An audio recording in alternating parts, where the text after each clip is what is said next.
নবনীরদনিন্দিত কান্তিধারম রসসাগর নাগর ভূপবরং। हरे कृष्णा। सभी को सादर प्रणाम। आज स्कंद 4 अध्याय 25 श्लोका नंबर 5। राजोवाच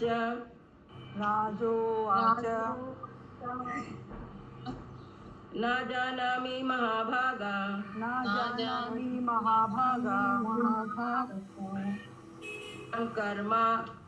परम कर्म अपविद्धति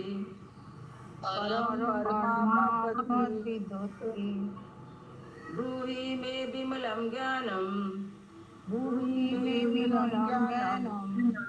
तेन मुच्येय कर्मभिः।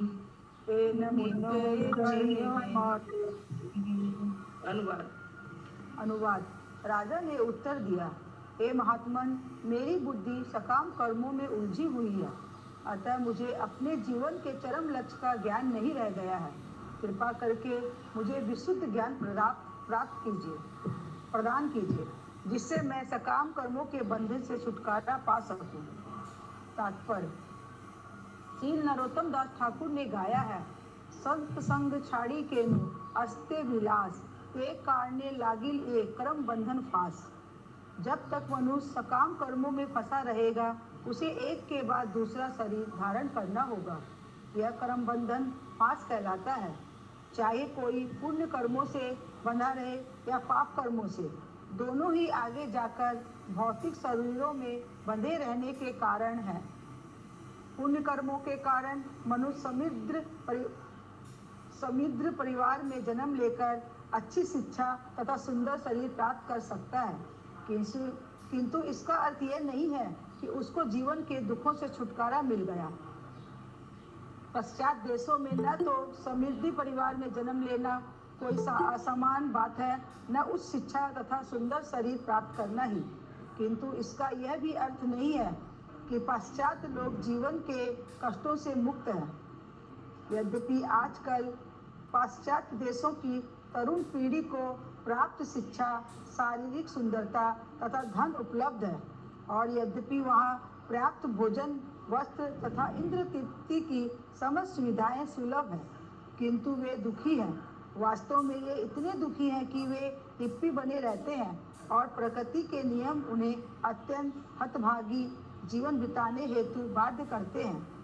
इस तरह वे पंखा चल रहा है? नहीं माता जी, पंखा बंद है। कहाँ से आवाज आ रही है इतना? मेरा घर में तो कोई चीज का आवाज नहीं है माता जी, कोई आवाज नहीं आ रहा। ठीक तो है, आवाज पीछे से आ रहा है बैकग्राउंड से, लेकिन माता जी का बैकग्राउंड से कोई आवाज नहीं आ रही है। माता जी तो ठीक ही बोल रही है। देखिए माता जी किसी और को। इस तरह वे मैले कुचले घूमते हैं, न तो उनके पास कोई आश्रय है, न भोजन है, और वे सड़कों पर सोते हैं। इससे निष्कर्ष यह निकलता है कि कोई पुण्य कर्म करने से ही सुखी नहीं बन सकता। यह सच नहीं है कि जो राष्ट्रीय ठाट बाट में जन्म लेते हैं वे जन्म, मृत्यु, जरा तथा व्याधि के भौतिक कष्टों से मुक्त है। अतः निष्कर्ष यह है कि कोई पुण्य या पाप कर्मों के आधार पर ही सुखी नहीं हो सकता। ऐसे कर्मों से केवल बंधन तथा एक शरीर से दूसरे में देहांतर होता है। श्री नरोत्तम दास ठाकुर इसे ही कर्म बंधन फांस कहते हैं। राजा प्राचीन वहिष्ठ ने इसे स्पष्ट रूप से स्वीकार करते हुए श्री नारद मुनि से प्रश्न किया कि वे इस कर्म बंधन के फांस अर्थात सकाम कर्मों के बंधन से किस प्रकार निकल सकते हैं। वेदांत सूत्र के प्रथम श्लोक में वस्तुतः यही बात कही गई है। अतः तो ब्रह्म जिज्ञासा। जब मनुष्य कर्म बंधन फांस का निर्वाह करते हुए हताश दशा को प्राप्त हो जाता है, तब वह जीवन के वास्तविक महत्व के विषय में जिज्ञासा प्रकट करता है। यही ब्रह्म जिज्ञासा है। जीवन के चरम लक्ष्य के विषय में जिज्ञासा करने हेतु वेदों का मुंडन उपनिषद 1.2.12 आदेश है। तथा विज्ञानार्थ स गुरु मेवा विभागस्ते। दिव्य ज्ञान प्राप्त करने हेतु परमाणु गुरु के पास जाना आवश्यक है। राजा प्राचीन वहिष्ठ को श्री नारद मुनि जैसे सर्वोत्तम गुरु मिले, अतः उन्होंने उस ज्ञान के विषय में प्रश्न किया जिससे कर्म बंधन फांस से छुटाया जा सके। मानव जीवन का यही वास्तविक उद्देश्य है, जैसा कि श्रीमद् भागवतम 1.2.10 में कहा गया है, जीवास्य तत्व जिज्ञासा नाथो यच्छे कर्म भी। मनुष्य का एकमात्र कार्य यह है कि वह प्रमाणिक गुरु से कर्म बंधन फांस से निकालने का उपाय पूछे। हरे कृष्ण। हरे कृष्ण। तो यहाँ इस श्लोक में राजा पूछ रहे हैं नारद मुनि से कि मैं इस सकाम कर्म कर रहा हूँ, जो मैं कर्म पास में बंध गया हूँ, मैं इससे कैसे निकलूँ। क्योंकि यहाँ पे नरोत्तम दास ठाकुर ने कहा है कि जो मतलब कर्म करते रहेंगे, सकाम कर्म करते रहेंगे भौतिक संसार में, तो उनको बार बार जन्म कर पुण्य कर्म करेंगे या पाप कर्म करेंगे, उसी के अनुसार उसको जन्म मिलता रहेगा। पाप कर्म करेंगे तो नीच योनि में जाएंगे, पुण्य कर्म करेंगे तो उच्च योनि में जाएंगे, लेकिन बार बार उनको जन्म मिलता रहेगा और बार बार आते रहेंगे, बार बार जाते रहेंगे।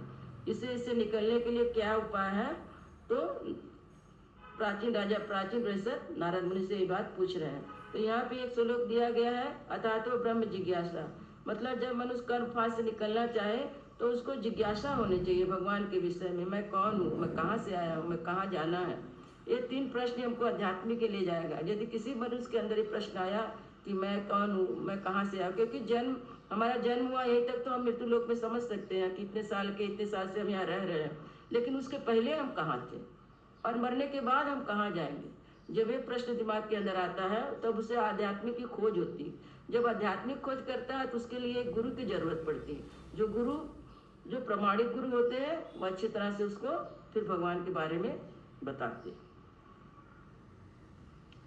किसी का कोई प्रश्न है? श्लोका नंबर 6। गृहेषु कुट धर्मेषु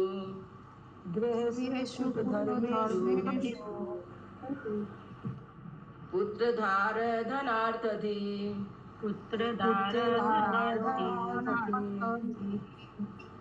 न परम विन्दते मूढ़ो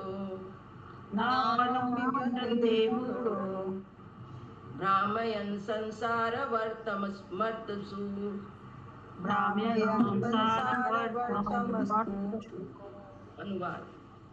अनुवाद।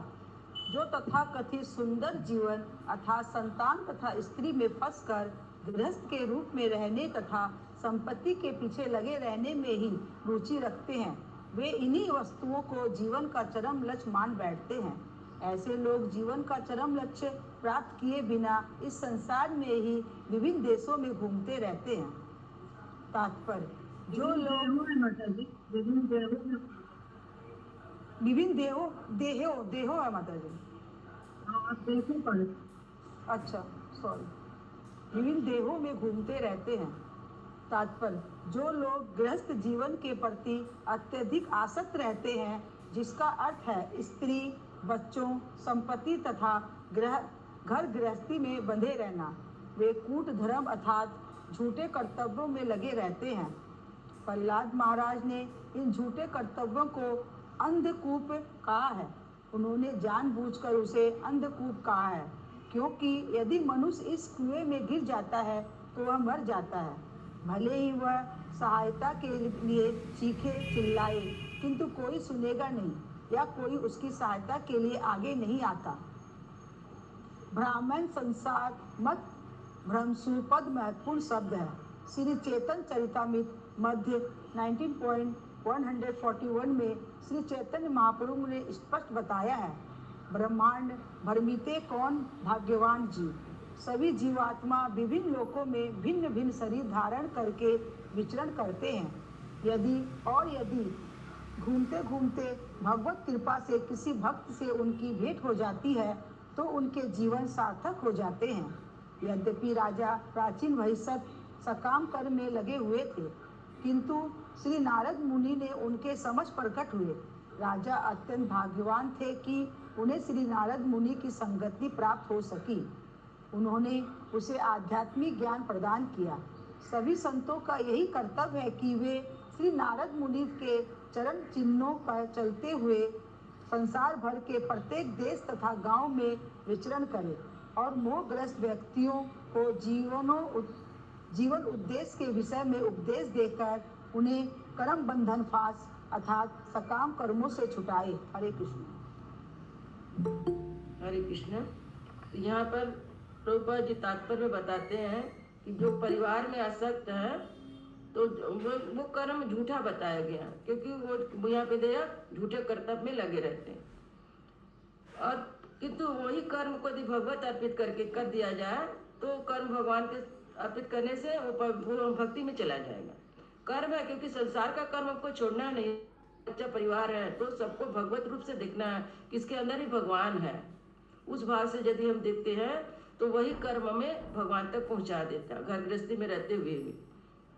यहाँ पर दिया गया उसको अंधकूप कटे, कूट धर्म अर्थात झूठे कर्तव्य में लगे हुए हैं। अब महाराज प्रहलाद ने झूठे कर्तव्य को अंधकूप कहा। अंधकूप क्या है? एक अंधेरा कुआं जो बहुत गहरा है, उसमें गिरने के बाद कितना भी चीखिए चिल्लाइए, कोई सुनने वाला, कोई अंधेरा कुआं में जाएगा नहीं, उसको सबको डर लगेगा, कोई निकालेगा क्यों उसको। इसलिए अंधेरा कुआं में चिल्ला के खत्म हो जाएगा। इस संसार को कहा गया अंधेरा कुआं, मतलब हमारी जो इच्छाएं, जो इतनी सारी इच्छाएं हैं वो सब इतने गहरे हैं कि हम कुएं की तरह हमको अंदर गिराते ही चले जाएंगे। यदि हम उससे बचते नहीं, हम गुरु के सानिध्य में नहीं रहते हैं, भक्तों के सानिध्य में नहीं रहते हैं, तो हमको अंधकूप में गिरना ही गिरना है। भ्रमण संसार वर्तमसु पद महत्वपूर्ण शब्द है। चैतन्य चरितामृत में चैतन्य महाप्रभु ने स्पष्ट बताया है, ब्रह्मांड भ्रमिते कौन भाग्यवान जी, मतलब ब्रह्मांड में जो घूम रहे इतने भाग्यवान जी। कोई ऐसा भक्त के साथ मिल जाता है, किसी का भाग्य जो भाग्यवान होता है, जो भक्तों का साथ कर लेता है, जिसको भगवान का ज्ञान हो जाता है, वही सकाम कर से इस संसार से निकल सकता है। और बोलते हैं यहाँ संत लोग का काम है, जो संत महात्मा जिनको ज्ञान है, उनको नारद जी की तरह से घूम के जो भक्त जो पड़े हुए हैं भौतिक संसार में पड़े, उनको उपदेश देकर, भगवान का उपदेश देकर उनको भगवान की भक्ति में लगाना। क्योंकि जब तक जिसको ज्ञान है, जिसको ज्ञान है, उसको ज्ञान दिया जाएगा तभी तो आगे वो बढ़ सकेगा। इसलिए संत लोग को भी प्रभुपाद जी ऐसा कहते हैं कि जिसको आध्यात्मिक ज्ञान है, तो संतों का यह कर्तव्य है कि वे नारद मुनि के चरण चिन्हों पर चलते हुए संसार भर के प्रत्येक देश गांव में विचरण करें और मोहग्रस्त व्यक्तियों को जीवन उद्देश्य के विषय में उपदेश देकर उन्हें कर्मबद्ध फांस अर्थात सकाम कर्म से छुड़ाए। जीवन उद्देश्य क्या है? जीवन उद्देश्य मनुष्य का जन्म मिला है तो हमारा उद्देश्य है हमें भगवत धाम जाना, ये हमारा उद्देश्य है। लेकिन इसको प्रमाणिक गुरु या कृष्ण या जो भक्त है वही समझ सकते हैं, जो भौतिक जगत में फंसे हुए लोग हैं वो नहीं समझ सकते, क्योंकि तमोगुणी होते हैं। 3 तरह का गुण है, सतोगुण, रजोगुण, तमोगुण। जो सतोगुण में है वो तो समझ सकता है, जो रजोगुण में है वो थोड़ा समझेगा, क्योंकि उसको भी रजोगुण तमोगुण आता रहेगा। और जो तमोगुण में है तो एकदम समझेगा ही नहीं, आप क्या बोले वो नहीं समझ सकता। किसी का कोई प्रश्न है? श्लोका नंबर 7। नारदवाच भो प्रजापते राजन,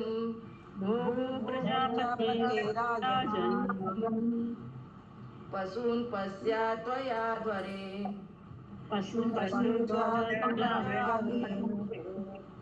संज्ञा पितान् जीव संगा,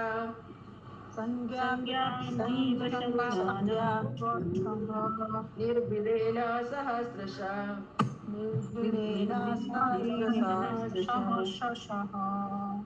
अनुवाद। श्री नारद मुनि ने कहा, हे प्रजापति, हे राजन, तुमने यज्ञ स्थल में जिन पशुओं का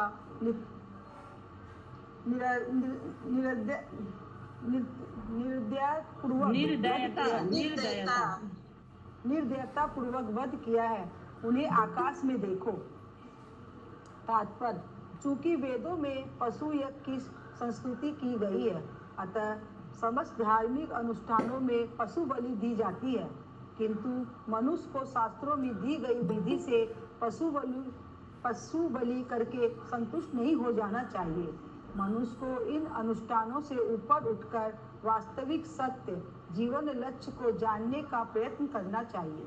श्री नारद मुनि ने राजा को जीवन के असली लक्ष्य का उपदेश देकर उसके हृदय में वैराग्य की भावना जगानी चाहिए। ज्ञान तथा वैराग्य ही जीवन के चरम लक्ष्य हैं। बिना ज्ञान के मनुष्य भौतिक सुखों को नहीं छोड़ सकता और भौतिक सुख से विरक्त हुए बिना मनुष्य आध्यात्मिक उन्नति नहीं कर सकता। कर्मी प्रायः इंद्र तृप्ति में लगे रहते हैं और उनके लिए वे अनेक सारे पाप कर्म कर सकते हैं। पशुवत तो ऐसे पाप कर्मों में से एक है। फलतः श्री नारद मुनि ने अपनी योग शक्ति से राजा प्राचीन भविष्य को वे सारे मृत पशु दिखलाए जिनका राजा ने वध किया था। हरे कृष्ण। हरे कृष्ण। यहाँ पर राजा जो नारद मुनि ने कहा कि आपने जो वध किया, इतने पशुओं का जो वध किया है, वो सब पशु आपको मतलब आकाश में देखो सब खड़े हैं आकाश में सब पशु, और बोले कि नारद मुनि को दिखाने का शक्ति था, राजा को दिखाए वो सब पशु खड़े, क्योंकि जब आप शरीर छोड़ोगे तो वो लोग मारपीट करेंगे उसमें। नारद जिससे जो पशु को मारता है वहाँ पे जाकर छीड़-फाड़ करते हैं उसको, वो लोग नहीं छोड़ते हैं जितना पशु को मारा जाता है। हरे कृष्णा। माता हाँ, जी इसका पिक्चर भी दिया हुआ है, पीछे जो पिक्चर है ना उसमें ये वाले का पिक्चर भी है। तो यहाँ पे बोले तब नारद जी तो उपदेश उनको देते हैं कि वैराग्य, ज्ञान और वैराग्य उनके हृदय में आए और किस तरह। तो इसके बाद और उन्होंने नारद जी ने उनको योग शक्ति के द्वारा प्राचीन वैश्य को सारे मृत पशु दिखाए, जो मरे हुए पशु थे सबको दिखा दिए जिनसे राजा ने वध किया था। और उन्होंने बताया कि जीवन का लक्ष्य क्या है। जीवन का एक ही लक्ष्य है, इस संसार भौतिक संसार हुए हमें भगवत धाम कैसे प्राप्त हो। क्वेश्चन है किसी का माता जी?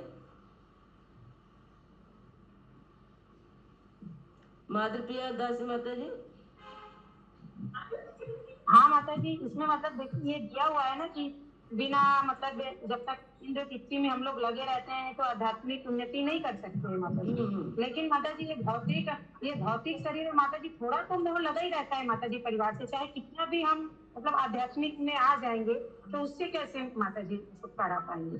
माता जी एक परिवार है तो मोह तो रहेगा। कथा जो सुनिए, नारद मुनि जो कथा सुना रहे हैं ना, पूरा हमारे शरीर के ऊपर ही है। ये आगे आगे जैसे 29 अध्याय में तात्पर्य हम लोग पढ़ेंगे ना तो सारा का सारा समझ में आएगा। अभी शुरुआत है, अभी उतना नहीं आएगा।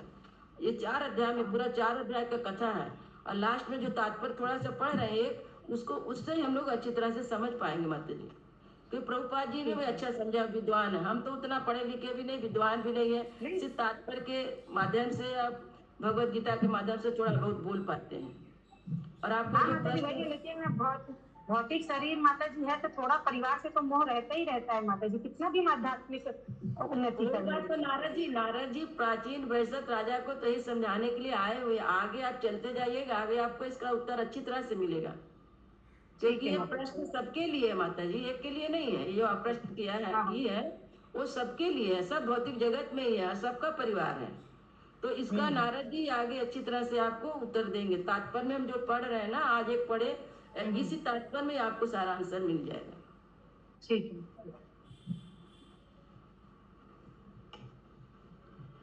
श्लोका नंबर 8।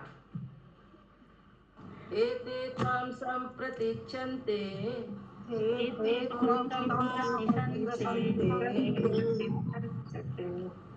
स्मरन्तो वैश्यं तत्तव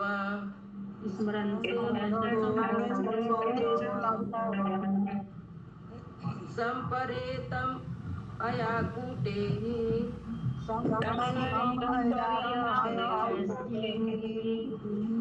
छिन्दन्त्युत्थितं मन्यवा।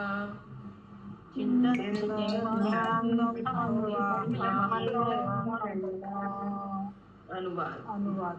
ये सारे पशु तुम्हारे मरने की प्रतीक्षा कर रहे हैं जिससे वे उन पर किए गए आघातों का बदला ले सके। तुम्हारी मृत्यु के बाद वे अत्यंत क्रोधपूर्वक तुम्हारे शरीर को लोहे के अपने सींगों से वेद डालेंगे। तात्पर्य: श्री नारद मुनि का उद्देश्य राजा प्राचीन भविष्य का ध्यान यज्ञों में होने वाले अत्यधिक पशुवध के अत्याचार की ओर आकृष्ट करना था। शास्त्रों में कहा गया है कि यज्ञ में पशुओं का वध करने से उन्हें मनुष्य जन्म प्राप्त होता है। इसी प्रकार जो क्षत्रिय युद्ध स्थल में न्यायोचित उद्देश्य से अपने शत्रुओं से लड़ते हुए अपने शत्रुओं को मारते हैं, वे मृत्यु के पश्चात स्वर्गलोक प्राप्त करते हैं। मनु संहिता में कहा गया है कि राजा के लिए यह आवश्यक है कि वह हत्यारों को इसी जीवन में दंडित करे, जिससे अपने अपराधों के लिए उसे अगले जन्म में कष्ट न भोगना पड़े।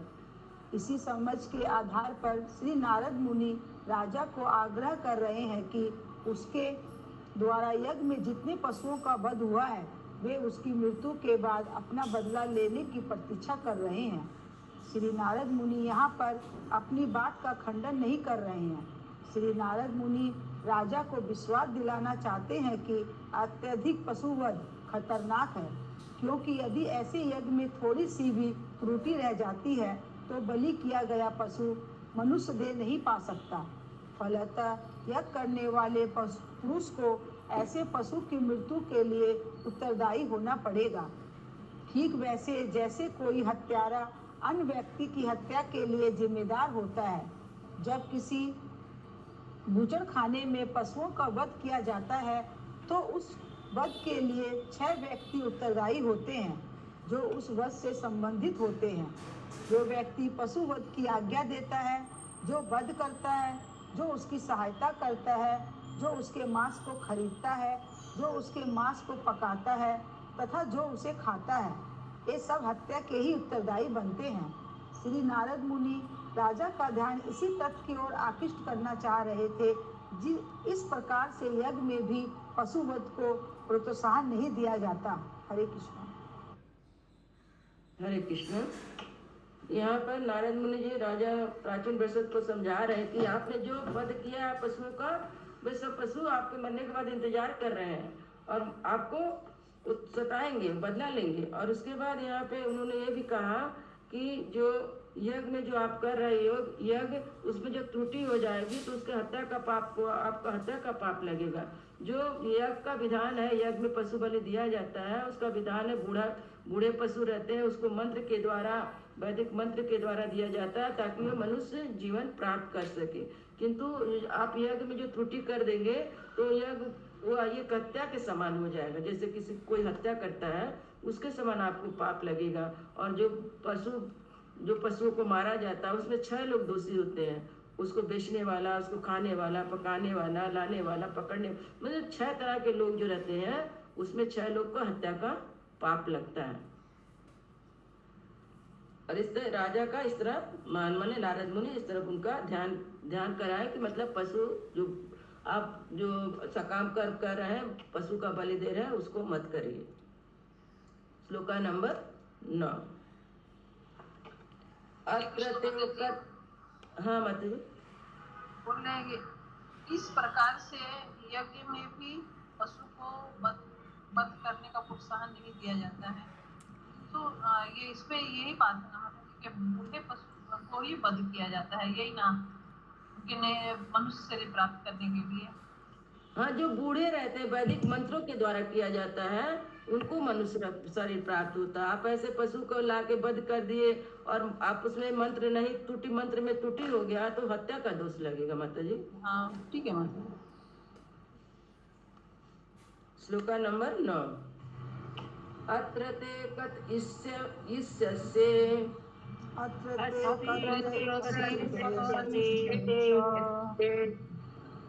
अमुम इतिहासं पुरातनम्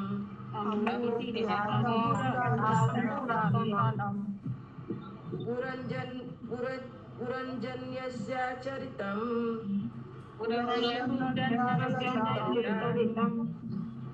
निगोदगतो मम।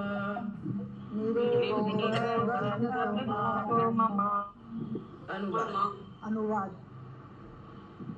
इस संबंध में मैं एक प्राचीन इतिहास सुनाना चाहता हूँ जो पुरंजन नामक राजा के चरित्र से संबंधित है। इसे ध्यान पूर्वक सुनो। तात्पर्य: श्री नारद मुनि ने एक अन्य प्रसंग की ओर मुड़ गए। यह था राजा पुरंजन का इतिहास। यह राजा प्राचीन भविष्य का इतिहास ही है जिसे भिन्न ढंग से कहा गया है। दूसरे शब्दों में यह एक रूपक या अन्योक्ति है। पुरंजन शब्द का अर्थ है जो देह का भोग करता है। इसकी स्पष्ट व्याख्या अगले कुछ अध्यायों में मिलती है।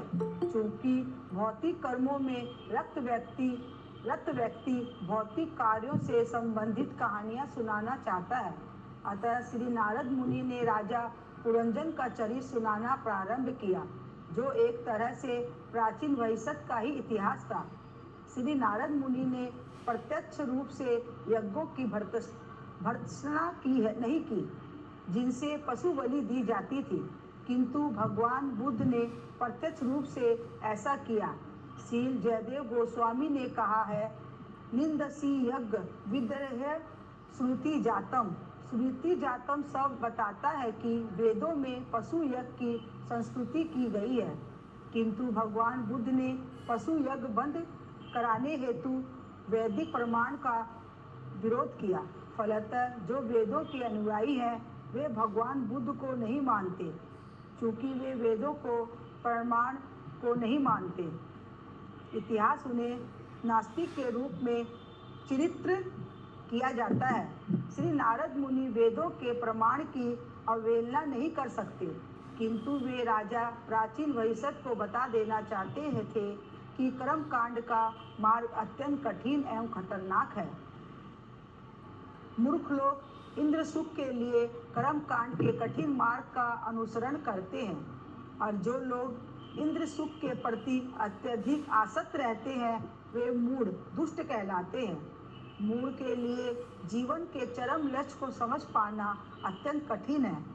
इस भावनामृत आंदोलन को अग्रसर करते समय हमें सचमुच यह देखने को मिलता है कि अनेक लोग इसके प्रति आकृष्ट नहीं होते, क्योंकि वे सकाम कर्म में लगे रहने वाले मूढ़ हैं। ऐसा कहा भी गया है, उपदेशो ही मूर्खाणम प्रकोपाय न शांतते। यदि मूर्ख व्यक्ति को अच्छा उपदेश दिया जाता है तो वह क्रुद्ध होता है और उपदेश से लाभ उठाने के बजाय उसके विरुद्ध कार्य करता है। चूँकि श्री नारद मुनि इसे भली भांति परिचित थे, अतः उन्होंने अप्रत्यक्ष रीति से राजा को उसका पूरा इतिहास बताकर उपदेश देना चाहा। सोने या हीरे की नथुनी या बाली पहनने हेतु नाक या कान छिदवाना पड़ता है। इंद्र तृप्ति के लिए इस प्रकार की पीड़ा कर्म कांड के मार्ग पर सह ली जाती है। यदि कोई भविष्य में सुख चाहता है तो उसे वर्तमान में कष्ट उठाना पड़ता है। यदि कोई भविष्य में करोड़पति बनकर सुख भोग करना चाहता है तो उसे इस प्रकार धन संचित करने हेतु अत्यधिक श्रम करना होता है। यही क्रम कांडनी है। जो इस मार्ग के प्रति आसक्त है उन्हें खतरे तो सहने ही पड़ते हैं। श्री नारद मुनि राजा प्राचीन वैशत को दिखा देना चाहते थे कि मनुष्य को सकाम कर्म में लगे रहने हेतु कितने महान कष्ट सहने पड़ते हैं। जो व्यक्ति भौतिक कर्म के प्रति अत्यधिक आसक्त रहता है वह विषयी कहलाता है। विषयी का अर्थ है विषय का भोग करने वाला, जिसका अर्थ है खाना, सोना, संभोग करना तथा अपनी रक्षा करना। श्री नारद मुनि राजा पुरंजन की कथा के माध्यम से यह बताना चाह रहे थे कि खाना, सोना, संभोग करना तथा अपनी रक्षा करना ये सारे कर्म अत्यंत कष्टप्रद एवं खतरनाक है। इतिहासम तथा पुरातन शब्द यह बताते हैं कि यद्यपि जीवात्मा भौतिक शरीर के भीतर रहता है, किंतु उसका इतिहास अत्यंत प्राचीन है। इस संबंध में श्रील भक्ति विनोद ठाकुर ने गाया है, अनादि कर्म फले पंडित भवान वजले, तरीबारे ना देखी उपाय। अपने पूर्व कर्मों के कारण मैं भौतिक संसार रूपी सागर के जल में गिर गया हूँ और अब मुझे इसमें से निकलने का कोई उपाय नहीं सूझ रहा। इस भौतिक जगत में प्रत्येक जीवात्मा अपने विगत कर्मों के कारण दुख उठा रहा है, अतः हर एक का अपना अपना प्राचीन इतिहास है।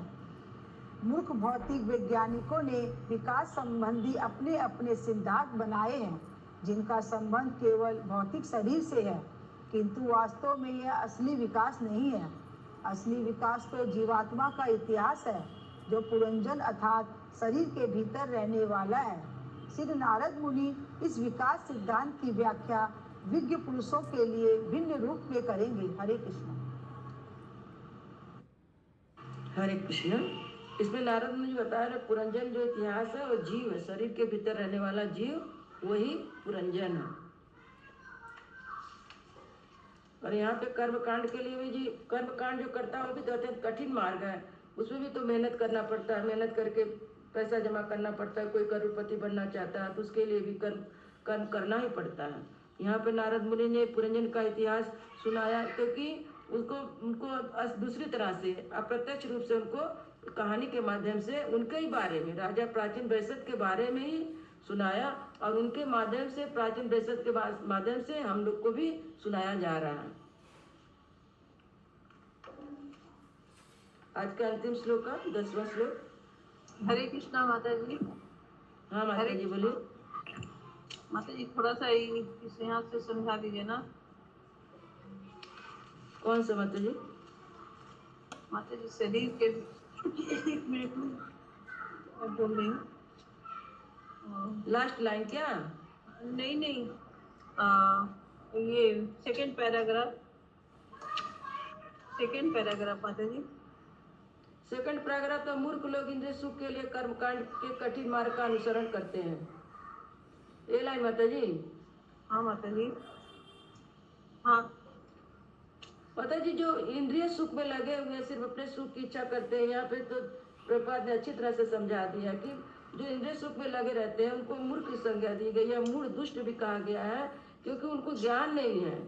सोचते हैं बस यही जीवन है हमारा, खाना पीना सोना यही हमारा जीवन है और इसके बाद खत्म हो जाना, यही तक। वो नहीं जानते कि मरने के बाद भी कोई जीवन है, इसके पहले भी कोई जीवन था, हमारा पहले भी जीवन था, हम भगवान के धाम में थे, भगवान से बिछुड़ के हम लोग धरती पे आए हैं, फिर हमको उनसे मिलना है। माता जी एक मिनट माता जी, बुद्ध वाला गौतम बुद्ध के बारे में जो बोला गया है ना वही गौतम बुद्ध तो माता जी वो वेद के जो कर्मकांड था उसको बंद करने के लिए, पशु बलि था ना उसको बंद करने के लिए आए थे। तो फिर उनके लोग उनका माने क्यों नहीं मानते? बहुत उस समय वध हो रहा था पशुओं का, उसको वध करने के लिए तो भी भगवान के ही अवतार थे, लेकिन नास्तिक उनको नास्तिक का संज्ञा दिया गया। देखिए यहाँ पे लिखा हुआ तो नास्तिक के रूप में चित्रित किया वेदों में उनका प्रमाण नहीं है। तो हाँ वेदों में नहीं है, भगवान के अवतार थे क्योंकि वेदों में नहीं है, लेकिन उनका नाम बुद्ध के रूप में आए थे। हरे कृष्णा माता जी, हम कुछ बताएं? हाँ बोलिए माता जी। यहाँ पे कहा जा रहा है कि पहले हमारे वेदों में जो है कहा पशु बलि को माना जाता था, तो पशु ऐसे पशुओं की बलि दी जाती थी जो बूढ़े हो गए थे, तो बलि देने के बाद उनको नया शरीर प्राप्त होता था। तो इस कॉन्टेक्स्ट में लिखा हुआ है कि उनको मरने के बाद मनुष्य का शरीर मिलता था। तो उस समय क्या होता कि बहुत ज़्यादा बलि प्रथा हो गई थी, यज्ञ करते थे लोग, पशुओं की बलि देते थे। तो जब भगवान बुद्ध महात्मा बुद्ध आए तो उनको ये नहीं अच्छा लगा, उनका अंतरात्मा जो है इसको स्वीकार नहीं कर रहा था पशु बलि को, तो उन्होंने पशु यज्ञ बंद करने के लिए संस्तुति की कि मतलब पशुओं का जो ये बलि दिया जा रहा है इसको बंद किया जाना चाहिए।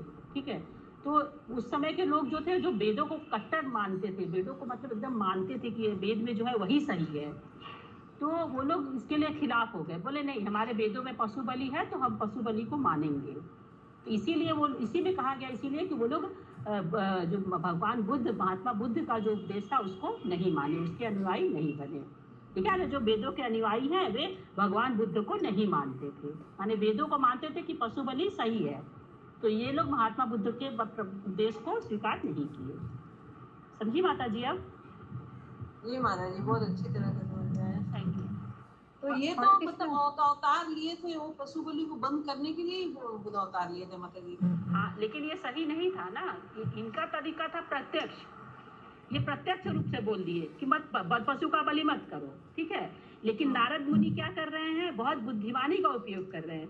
वो राजा जो प्राचीन परिषद है उनको डायरेक्ट नहीं बोल रहे हैं कि आप बलि मत दीजिए, वो उनको दूसरे ढंग से अप्रत्यक्ष रूप से समझा रहे हैं। लिखा है ना अपरोक्ष रूप से, परोक्ष यानी प्रत्यक्ष, अपरोक्ष यानी अप्रत्यक्ष। तो उनको दूसरे ढंग से समझा रहे, डायरेक्ट नहीं बोल रहे कि आप पशु बलि मत दीजिए, उनको अपने उपदेश के द्वारा उनको समझा रहे हैं कि आप पशु बलि मत दीजिए, पशु बलि देने से आपको क्या क्या नुकसान है वो समझा रहे हैं।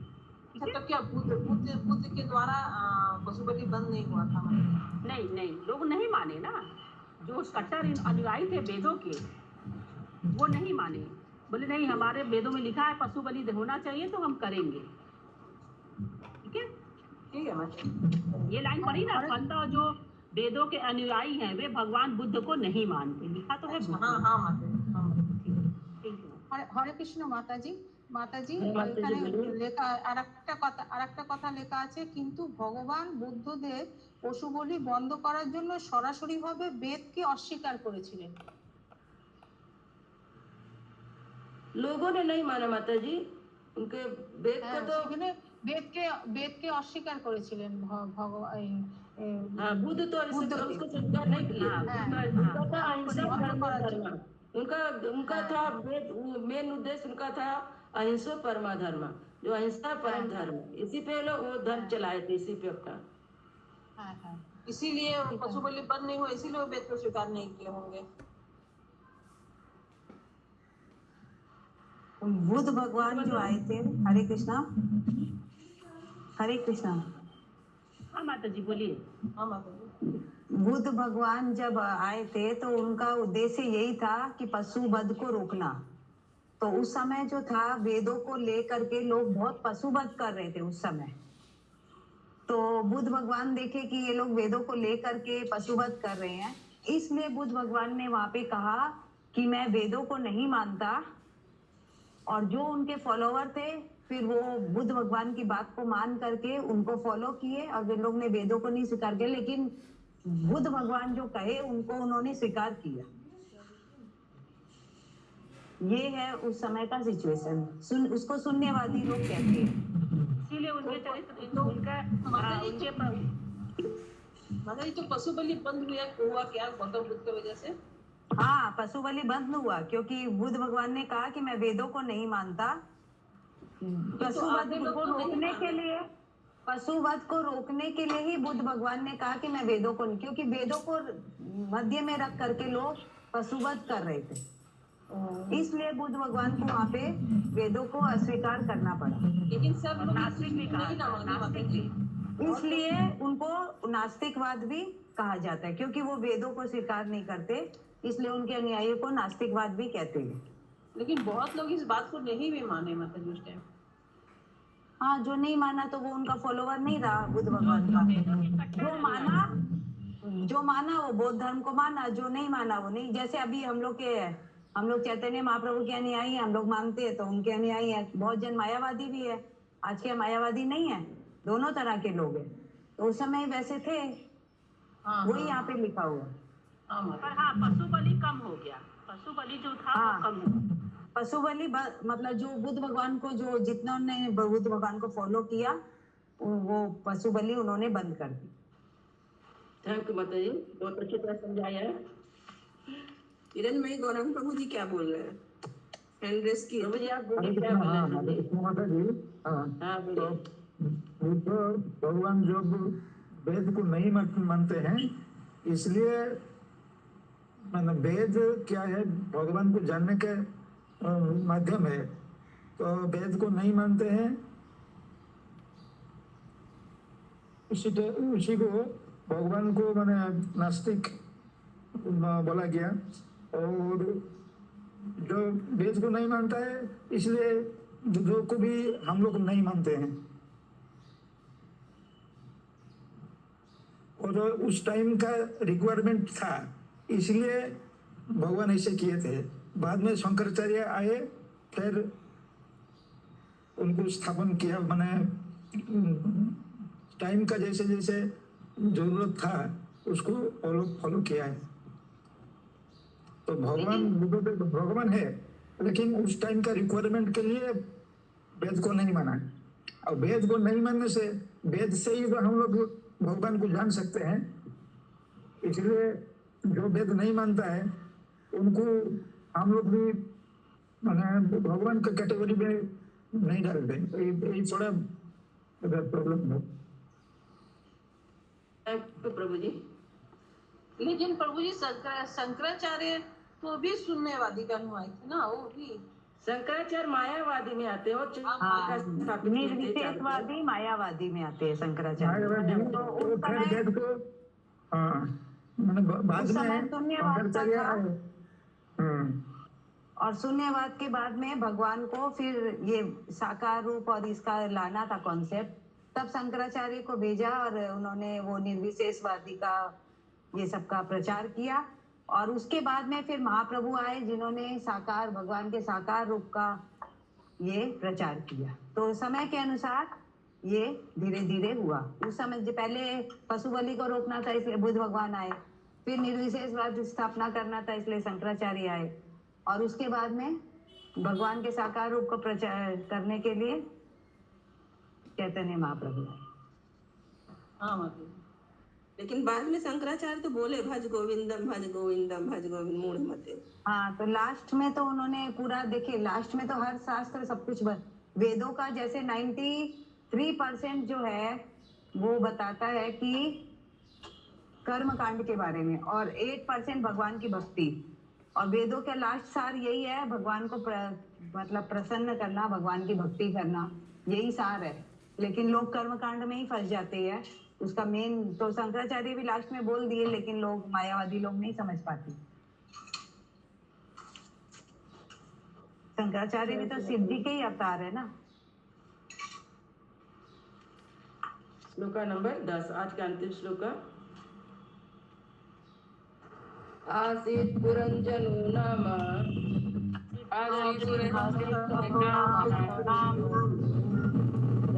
राजा राजन् पृच्छव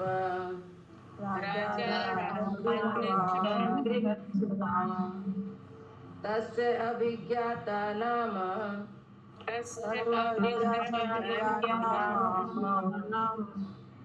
आसीत् सखा विज्ञात चेष्टितः।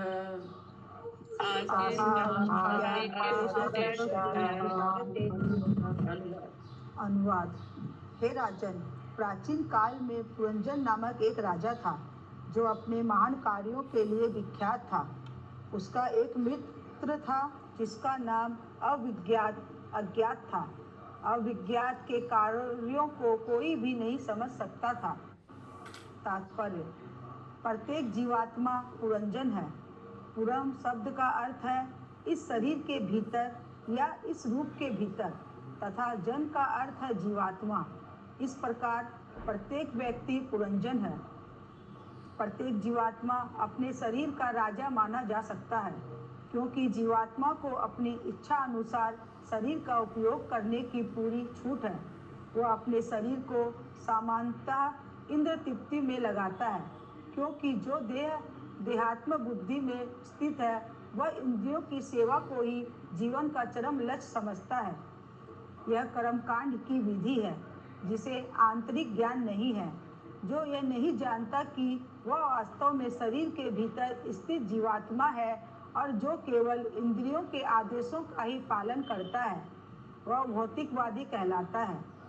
ऐसा भौतिकवादी व्यक्ति जो मात्र इंद्र तृप्ति में रुचि रखता है उसे पुरंजन कहा जा सकता है।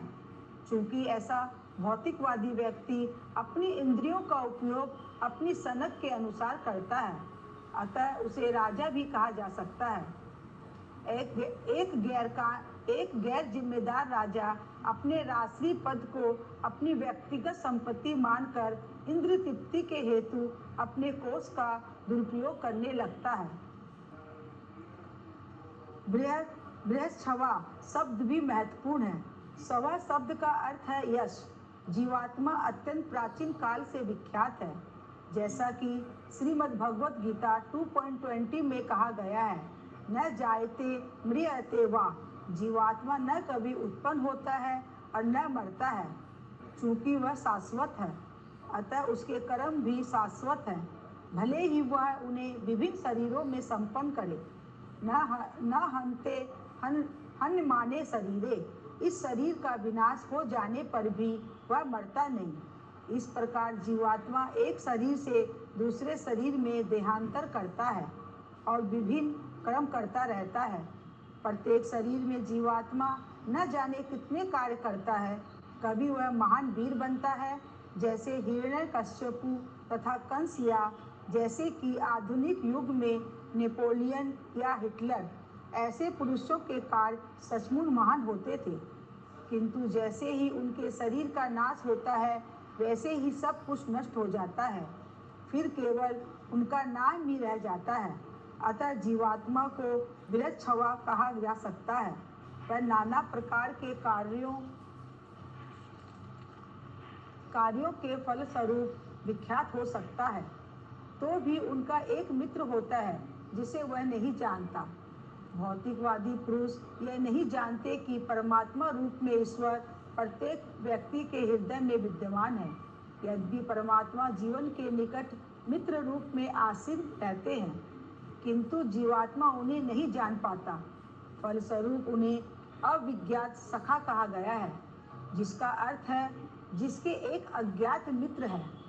अविज्ञात चेष्टिका शब्द भी महत्वपूर्ण है, क्योंकि जीवात्मा परमात्मा के निर्देशानुसार कठिन श्रम करता है और वह प्राकृतिक नियमों के द्वारा संचालित होता है, तो भी वह अपने आप को ईश्वर तथा प्रकृति के कठोर नियमों के स्वतंत्र मानता है।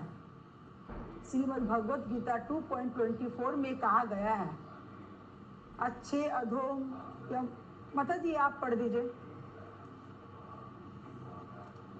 इंद्रावती माता जी। अच्छेयो अयम आदयो अयम क्लेशो अशोच एव च नित्यं सर्वगतास्थारुण अचलोयम सनातन। यह व्यक्तिगत आत्मा अटूट तथा अघुलशीलन है, न तो इसे जलाया जा सकता है न सुखाया जा सकता है। यह नित्य सर्वव्यापी अपरिवर्तनशील अचर तथा सनातन है। जीवात्मा सनातन है, चूंकि इसे न तो किसी हथियार से मारा जा सकता है, न अग्नि से जलाया जा सकता है, न जल से भिगोया जा सकता है, न वायु से सुखाया जा सकता है। अतः इसे भौतिक प्रतिक्रियाओं से निर्लिप्त माना गया है। यद्यपि वह शरीर बदलता रहता है, किंतु उस पर भौतिक परिस्थितियों को कोई प्रभाव नहीं पड़ता। वह भौतिक परिस्थितियों में रहकर अपने मित्र परमात्मा के आदेशानुसार कार्य करता रहता है, जैसा कि श्रीमद् भगवत गीता 15.15 में कहा गया है, सर्वस्य चाहम हृदय सनिष्ठो मतः स्मृतो ज्ञानम पोहनम च। मैं प्रत्येक जीवन के हृदय में स्थित हूँ और मुझसे ही स्मृति, ज्ञान तथा विस्मृति आते हैं। इस प्रकार श्री भगवान परमात्मा रूप में प्रत्येक प्राणी के हृदय में स्थित है और जीवात्मा जिस दिशा में कार्य करना चाहता है उसे वैसे ही करने में वे निर्देशित करते हैं। जीवात्मा को यह पता नहीं है कि इस जन्म में तथा विगत जन्मों में श्री भगवान उसे सभी प्रकार की इच्छाएं पूरी करने का अवसर प्रदान करते रहते हैं। श्री भगवान की अनुमति के बिना कोई भी इच्छा पूरी नहीं हो सकती। श्री भगवान द्वारा प्रदत्त समस्त सुविधाओं के प्रति बद्ध जीव अचेत रहता है। हरे कृष्ण। श्रीमद् गंधराज श्रीमद् भागवतम की जय। जय। श्री राम की जय। जय।